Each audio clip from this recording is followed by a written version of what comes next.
BAC V RR. Hey, welcome back. As you can see, I'm sitting at my workbench, and the only thing I'm talking about is how I make a cheap signal, and that's what I'm working on right now. I've got 70 signals, functioning signals on my layout as of now, and this will be 2 more. So what I'm doing, you start off with diodes. I bought these for less than 30 bucks. I also have white and blue, but those are the box. But green, yellow, red, you get white and blue. So less than 30 bucks. They come to about a quarter a piece, a little less. Here's a diode. I just call them diodes because really that's all they are, LEDs. But they're a diode that lights up. And I'll show you just a little thing. Okay, so on this particular diode, your positive, your anode, is the copper wire. Your negative is this one here. And the reason they do it that way is because on larger diodes, which I used to use all the time, well, you can kind of see the negative was always the flat side. And it was also the longer side was the positive side. So you kind of knew that right off the bat. And there it talks about it being anode, cathode is the negative. And there's a little picture right there. So what I do, and you kind of see my mess here that I've got going on. I'm going to put these on another signal bridge. I got the signal bridge kind of weathered, and the only thing I do is I just paint it flat black and give it a little shot of brown, give it a little rusty color to it. And there's the little concrete pads right there. But I always save all the parts to it because I find that I can use the parts. And I'll show you what I did with this. I'll cut this in half, flatten it out, and I'll show you on the layout. Here's some other stuff right here. I'm putting searchlight signals in this one. This is for my 10th Street. At first I was thinking I was going to put in the Darth Vader signal heads, but I'm going to scratch that and put in these for the reason, again, it has to do with the angle that I can see them, and I can see these at a better angle, especially where my 10th Street is at, so I switched to this instead of the Darth Vader. You know, Darth Vader signals, have got that big head. So they're kind of tough to see from an angle. Great to see from straight on, though. Anyways, I did this drawing. I'm not doing this particular one. I used to do it. These are my old signals that I used to use, and I pretty much torn all of them out, except for on Midway. I decided just to keep them in. Just because I spent a lot of time working on them, but it's got the old style diode in it. And I use magnet wire. Magnet wire comes from my old Atlas switch machines, and I got a whole box full of them. So magnet wire works out good for wiring stuff up because it's so small. And obviously both these wires, you know, they have protective coating over them so they don't short. Same thing with the magnet wires. They have, you know, whatever they put on it, some type of clear coat so that they don't short as well. And what I have to do with this, and I'm going to grip my little Dremel. Hang on. So here's my little imitation Dremel saw, and with these particular heads, they're brass, so I could short things out. So what I end up doing, and got to see if that'll focus. Let me go up here. I bet you that'll focus better. Okay, anyways, see the top there? The way these things work and the way they make them is they're just 2 long wires, and then they stamp the diodes into them.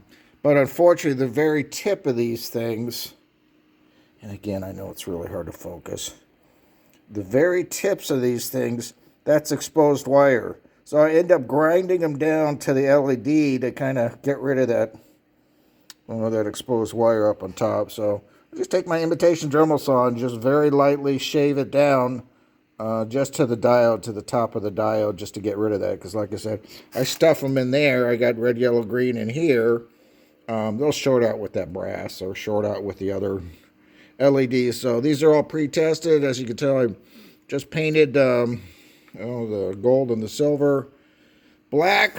So it kind of blends in with the signal bridge. And that's where I'm at with this. And I'll show you what I do with these. You know, I cut these in half, and hang on, I'll go to the layout room. Or actually, I'm in the layout room. I'll go to the other side of the layout. So in Stockton, I got some of these little dwarf signals, and that's just the same thing I just showed you, just sliced in half. I put the LED, the red LED on top, and the yellow and green on bottom, and that's common practice with with the UP, they'll have a red on top, and then you might get a red over yellow, or a red over flashing yellow, red over green. For the diverging route, even though the diverging route is somewhat, well, it's a trailing point, as you guys know. Trailing point that way, facing point that way. So trailing point. And in Stockton, they actually have it kind of set up like this. This is pretty unusual. You don't see this too much. We actually have a signal by a switch, and if you go that way, you peel off to the left, you're not going that way. But if you go this direction and you run that red signal, guys will run the darn red signal, and that signal, particular signal, is at the diesel shop. So here, let me push a few buttons here. So red over yellow, diverging approach, diverging advanced approach, red over flashing yellow, and diverging clear. And here's the back side. You can barely see the wires back there, and I was kind of looking at that just before I started filming. I should just paint it black in the back, because I don't really need to see that. As compared to, now this is what I'm doing with the signal bridge, but I'm just putting 3 heads in. Oh great, one of those wires is, one of those signals out, so I'm going to call it the signal maintainer. But anyways, I'll put 3 heads in there. And it's hard to see the wires. I screwed up, put the wires on the wrong side on this one.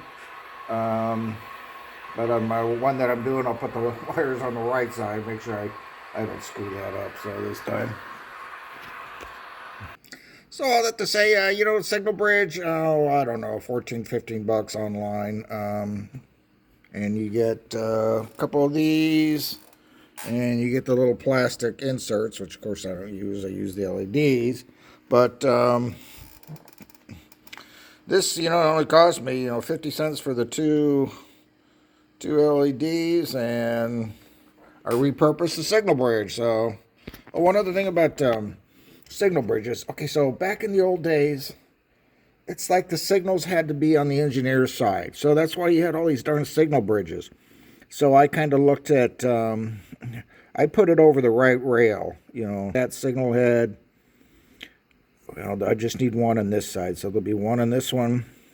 There's only one crossover there, so one up here, stuffed in there, and then the other side I measured it, it's going to be right there, and then the bottom head will be right there for the diverging route. So that's what I got to work on. That's the hardest part about this, is getting the darn thing in there and getting all the wires in and wiring everything up. So well, that's what I'm going to tackle right now. Well, the LEDs, again, there's a red, yellow, green in here. What I found is best is put the red, and I knew that was going to go out of focus, put the red up front, and the yellow is right behind it, and the green is behind it, behind all 3, or all 2 of them, I should say.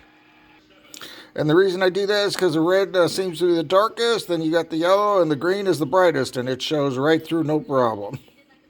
Another thing I do to make life a lot easier is, this is pre-solder, my anode, my positive. Got the 3 wires. And I cut these. You know, once I test it, then I know what's what. So the longest one is the green one. Next one's the yellow one. And the shortest one is the red one.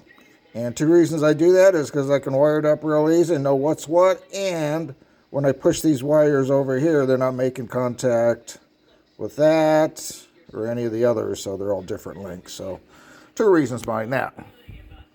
All these things I've come up with after doing 70 signals. Okay, guys, I got one in. It's functioning. And again, this is the back side. You can kind of see the wires there. They're hard to see. Well, they'll be hard to see once I kind of put it on the layout. But you see how I run the wires down the back side. And I just use well, some scrap anode cathode leads, and I twist them around there, and I'll paint them black. And there's the other side. Once I paint them black, they'll pretty much disappear. So pretty simple, huh? Just take some time to do it, but easy cheesy. So that's the approach signal, and that's behind the red LED, and you can see that's plenty bright enough. And with the NCE system, I can adjust the brightness on these 2. Once I get it in there, I'll adjust the brightness, see how it works. This is full bright. And thankfully they all work, man, I'm happy. Okay, so I'll put another head right below it, right there. Do the same thing. I'll run the wires down this other side of the signal bridge, and then again I just need one upper one on the right side. And this is where it's going, just this side of the switch, so that's why I only need one head on the right there, 2 mainline tracks. Off to the left, and the third track over here, that's just my yard lead, so I don't need signals on that.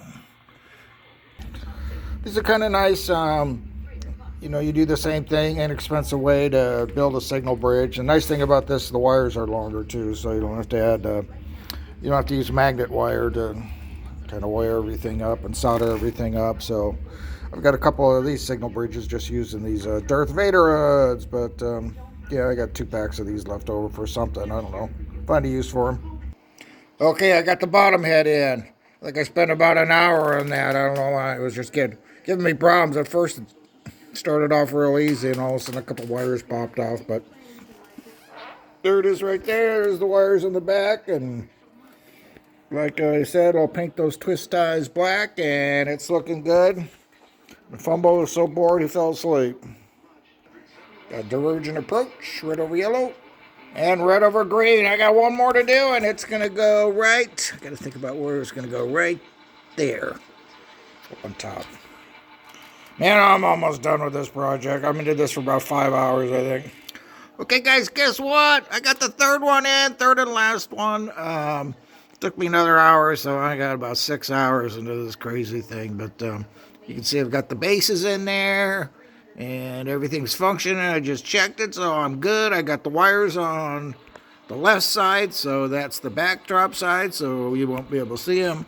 And I put a little black paint on the little tie downs, little twisties that I made. So hard to see. Wires are kind of underneath, as you can see there. But when you're standing, you just pretty much see the signal. Sweet, huh?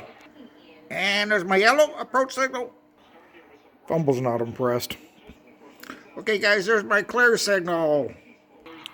Guys, I thought I'd share this with you, too. And let me turn off my layout.